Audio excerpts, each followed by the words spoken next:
हमारे गांव में जब भी किसी लड़की की शादी होती थी तो उसकी शादी के 2 दिन पहले उसे मेरे पिताजी से सिर में मसाज करवा कर जानी होती थी। जो लड़की मसाज करवा लेती उसके बाद उसका वैवाहिक जीवन सबसे सुखद होता था। मेरे पिताजी लड़की की मसाज घर के बंद और अंधेरे कमरे में करते थे, जहां कोई भी नहीं जा सकता था। एक दिन मैंने छुपकर देखा कि वह मसाज कैसे करते हैं, तो मेरे पैरों तले से जमीन खिसक गई। मैंने देखा कि मेरा नाम मीनू है। मैं अपने माता पिता की इकलौती संतान थी। मैं और मेरे मम्मी पापा के साथ साथ मेरे दादाजी भी हमारे साथ ही रहते थे। दरअसल मेरी दादी जी का देहांत मेरे बचपन में ही हो गया था। उसके बाद से दादाजी हमारे साथ ही रहते थे। वैसे मेरे दादाजी ज़्यादा बुजुर्ग नहीं थे, क्योंकि उन्होंने अपने पूरे शरीर का अच्छी तरह से ख्याल रखा था। और वैसे भी मेरे पिताजी की छोटी सी उम्र में शादी हो गई और उनकी छोटी सी उम्र में ही मैं पैदा हो गई, जिसकी वजह से उनकी उम्र ज़्यादा बड़ी नहीं थी। मेरे दादाजी के पास बहुत धन था। उनके बड़े बड़े कारोबार के साथ साथ बहुत ही बड़ी बड़ी दुकानें भी चलती थी, जिसकी वजह से हमारे घर में धन की कभी भी कोई कमी नहीं हुई। हमारी पूरी हवेली इतनी बड़ी थी कि उसमें पूरा गांव समा जाए।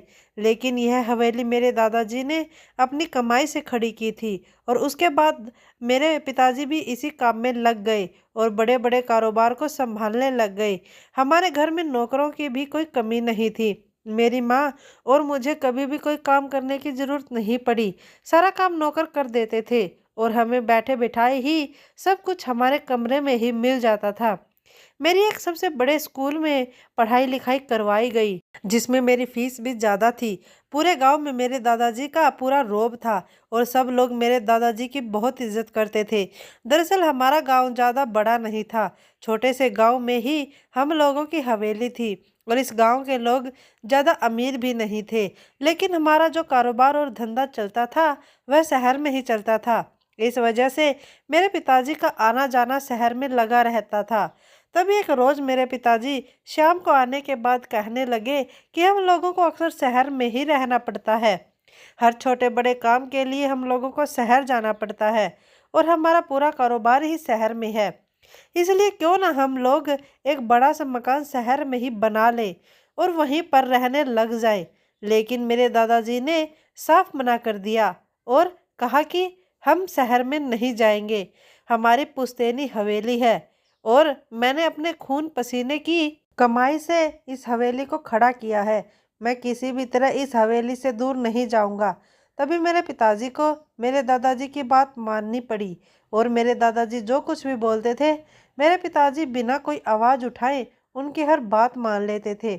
जब मैं बचपन में छोटी थी तो मुझे कुछ भी समझ में नहीं आता था, लेकिन जब मेरी उम्र 14 साल की हो चुकी थी, अब मैं सब कुछ समझती थी। और जब मुझे यह सब चीज़ों की समझ होने लगी तो मुझे हमारे घर में एक बात बहुत अजीब लगती थी। दरअसल हमारे गांव के में एक रिवाज थी कि जब भी किसी लड़की की शादी होती थी तो उसकी शादी से 2 दिन पहले उसे हमारे घर पर छोड़ जाया जाया करते थे और मेरे पिताजी उसे एक बंद कमरे में ले जाकर उसकी मसाज करते थे, जिसकी वजह से उसके पूरे जीवन में खुशहाली आती रहे और उसका वैवाहिक जीवन सुखी से चलता रहे। कोई भी लड़की अगर मेरे पिताजी से मसाज नहीं करवाती थी तो उसका जीवन अच्छा नहीं रहता था और उसके वैवाहिक जीवन में कोई ना कोई अड़चन आती ही रहती थी। इसी डर से पूरे गांव के लोगों के मन में यह डर था। इसलिए शादी से 2 दिन पहले लड़की के घर वाले खुद अपनी लड़की को लेकर हमारे घर आते और मेरे पिताजी के हवाले कर देते। मेरे पिताजी उसे एक बंद कमरे में लेकर चले जाते और अंदर से दरवाज़ा बंद कर लेते। उस कमरे के अंदर वह उस लड़की के मसाज करते और काफ़ी घंटों के बाद उस कमरे से बाहर निकलते थे तो उस लड़की का चेहरा भी उतरा हुआ होता था। बड़ी ही मायूसी के साथ वह बाहर आती और थोड़ी ही देर बाद जब पिताजी बाहर आते तो उनके भी चेहरे पर थकान सी होती थी और पूरा शरीर पसीने से लथपथ होता था। मुझे तो कुछ समझ में नहीं आता था कि आखिर मेरे पिताजी में ऐसी क्या शक्ति है जिसकी मसाज करने से उस लड़की का वैवाहिक जीवन सफल हो जाता है। और यह कैसा अंधविश्वास है जो पूरे गांव में फैला हुआ है। मुझे अपने पिताजी पर विश्वास था, लेकिन जिस तरह की हरकतें होती थी उसके बाद तो मुझे थोड़ा अजीब सा लगने लगा और अगर मसाज करने से इतना ही अच्छा खुशहाल जीवन होता है तो वह लड़की इतनी मायूसी के साथ उस कमरे से बाहर क्यों आती होगी। और यह बात मेरे दादाजी और मेरी माँ को भी पता थी, इसलिए तो वह मुझे कभी भी जब वह लड़की अंदर का मसाज के लिए गई हुई होती थी तो मुझे घर के अंदर नहीं जाने देते थे। हम लोगों के पास इतना धन दौलत था कि किसी भी तरह की कमी नहीं थी, बहुत ज़्यादा नौकर भी थे। लेकिन मेरे पिताजी को यह मसाज का काम करते देख मुझे थोड़ा दुख होता कि इतने पैसों का मालिक इस कदर मसाज करता है। जब मैं ज़्यादा कुछ जानती नहीं थी तो मैं इस काम को भला ही समझती थी कि मेरे पिताजी तो किसी का भला करते हैं, भला इसमें क्या दिक्कत हो सकती है। लेकिन जब मैंने उस रात उस लड़की के चेहरे पर वह मायूसी देखी, जब वह मसाज करवा कर उस कमरे से बाहर आई थी, तो मुझसे रहा नहीं गया। अब तो मेरे मन में अजीबोगरीब सवाल आने लगे कि आखिर ऐसी भी क्या मसाज करते हैं कि उस लड़की का चेहरा पूरी तरह से उतर जाता है। और फिर मेरे पिताजी का चेहरा भी तो मायूसी से भरा होता था। तभी एक रोज़ मैंने सोचा कि उस कमरे में बनी खिड़की से मैं सब कुछ देख लूँगी, शायद मुझे उसके बाद पता चल जाए कि ऐसे भी क्या मसाज करते हैं। तभी यह सोचकर एक दिन मैंने देखा कि हमारे गांव के ही कुछ दूरी पर किसी घर में एक लड़की की शादी तय कर दी गई है और उसकी शादी में अब सिर्फ 5 ही दिन बचे थे। जब उस लड़की की शादी में 2 दिन बचे तो उसके पिताजी उसे हमारे घर पर छोड़ गए और कहा कि आज रात इसके मसाज कर देना ताकि इसका आने वाला जीवन सुधर जाए और इसे अपने वैवाहिक जीवन में किसी भी तरह की अड़चन ना हो और हमेशा ये अपने जीवन में खुशहाली से जिए। तभी मेरे पिताजी उसे हंसते हुए अंदर ले आए और पानी वगैरह पिलाते हुए कहा कि आप कमरे के अंदर चलो, मैं आता हूँ। उस लड़की को कमरे के अंदर ले जाकर मेरे पिताजी ने अंदर से दरवाज़ा बंद कर लिया। जब मैं इसी ताक में बैठी थी कि वह लोग कब अंदर जाएं और मैं खिड़की से सब कुछ माजरा देख लूं, तभी मैं खिड़की के पास जाकर देखने लगी। इतने में मुझे पीछे से आवाज़ आई और देखा कि वहाँ पर मेरी माँ खड़ी थी। मेरी माँ ने आज तक मेरे साथ इतनी बदतमीजी से और ऊंची आवाज़ से बात नहीं की थी। उन्होंने हमेशा मेरी गलती को नज़रअंदाज किया है और मेरी सारी बातों को मानती थी। उन्होंने कभी भी मुझे एक पल के लिए भी डांट फटकार नहीं लगाई थी। लेकिन शायद आज उन्होंने मुझे इस कदर डांट दिया जैसे मैंने किसी का खून कर दिया हो। मैं उस लड़की से कुछ देख भी नहीं पाई। उससे पहले ही माँ के चिल्लाने से मैं घबरा गई और अचानक से पीछे आ गई। मेरी माँ ने मुझे बड़ी ही सख्ती से कहा कि आज के बाद ऐसी हरकत की तो मैं तुम्हारे पिताजी से बोलकर तुझे हॉस्टल में भिजवा दूंगी। दरअसल मुझे हॉस्टल से बहुत डर लगता था क्योंकि मेरे मन में था कि वहाँ पर ना तो अच्छा खाना मिलता है और ना ही मेरा मन लगेगा, इसलिए मैं घर से दूर नहीं जाना चाहती थी। लेकिन मेरी माँ ने आज वो बात कह दी, उसे तो मेरे मन में और भी ज्यादा डर बैठ गया और मैं हॉस्टल ना जाने के डर से माँ से हाथ जोड़कर बोली कि मैं आज के बाद ऐसी कोई भी हरकत नहीं करूंगी, आप पिताजी से कुछ मत कहना। तभी माँ ने मेरे सर पर हाथ रखा और कहा कि यह सब तुम्हारे पिताजी को पसंद नहीं है। जब वह किसी लड़की के मसाज कर रहे हों तो उन्हें कोई भी देखे, उन्होंने यह अधिकार मुझे भी नहीं दिया है, तो फिर तुम्हें किस हक से वह देख लेने देंगे। तुम्हें अपने काम से काम रखा करो। तभी मैंने माँ को कह दिया आज के बाद नहीं देखूंगी। यह कहकर मैं अपने कमरे के अंदर चली गई। लेकिन मेरे मन में सिर्फ यही बातें चल रही थी कि माँ ने आज तक मेरे साथ ऐसा व्यवहार नहीं किया, लेकिन आज उन्होंने ऐसा व्यवहार कर दिया। आखिर ऐसा भी क्या है। अब मैं यह मान लेती हूँ कि मसाज करते होंगे, लेकिन ऐसे भी क्या मसाज करते हैं कि कोई भी उनके कमरे के आसपास भी नहीं भटक सकता। अगर उनके मसाज में इतनी ही सच्चाई है तो वह इस कदर पाबंदियां क्यों लगाते हैं। अब तो मेरे मन में तरह तरह के सवाल आ रहे थे। मैं चाहकर भी अपने सवालों के जवाब नहीं दे पा रही थी। मुझे तो बस पूरा दिन यही लगता रहता था कि किसी भी तरह मुझे मेरे सवालों के जवाब चाहिए। तभी मेरे मन में ख्याल आया कि जब इस लड़की की शादी में हम लोग जाएंगे तो क्यों ना मैं इस लड़की से ही पूछ लूं कि आखिर होता क्या है। तभी 2 दिन बाद जब उस लड़की की शादी थी तो हम लोगों को न्योता दिया गया और हम लोग सभी उनके घर पर गए। जैसे ही मैंने उस लड़की को उसके कमरे में अकेले पाया, मैंने जाकर कहा, दीदी मेरे पिताजी आपको कैसी मसाज करते हैं जिससे आपका चेहरा इतनी मायूसी भरा होता है। तभी उस लड़की ने अपना मुंह फेर लिया और मुझे कुछ भी बताना जरूरी नहीं समझा। मैंने काफी देर तक उनसे बात करने की कोशिश की, लेकिन उन्होंने बताना तो दूर, मेरे सामने जरा भी अपनी जुबान नहीं खोली। फिर मैं मायूस होकर कमरे से बाहर आ गई। मुझे समझ में नहीं आ रहा था कि आखिर मैं अपने सवालों का जवाब किससे लूं। अब तो मुझे शक होने लगा था कि जरूर मेरे पिताजी उन लड़कियों से के साथ कुछ गलत ही करते हैं, वरना लड़कियां इतनी मायूसी से उस कमरे से बाहर नहीं आती और इस कदर उनका चेहरा भी नहीं उतरा हुआ होता।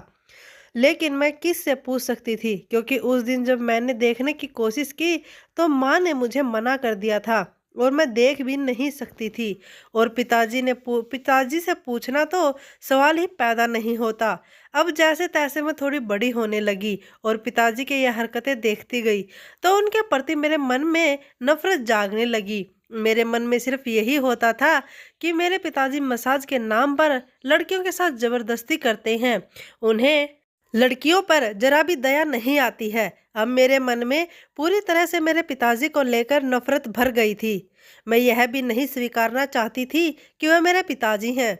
जिस तरह मैं उनके साथ बचपन में रहती थी, अपनी सारी बातें उनके साथ शेयर करती थी, लेकिन अब तो मैं उनके साथ बोलना भी पसंद नहीं करती। जब भी पिताजी मेरे साथ बातें करने की कोशिश करते तो मैं कोई ना कोई बहाना बनाकर उनसे दूर हो जाती थी, क्योंकि मुझे उनमें से घिन आती थी कि वह लड़कियों की मजबूरी का फायदा उठाते हैं।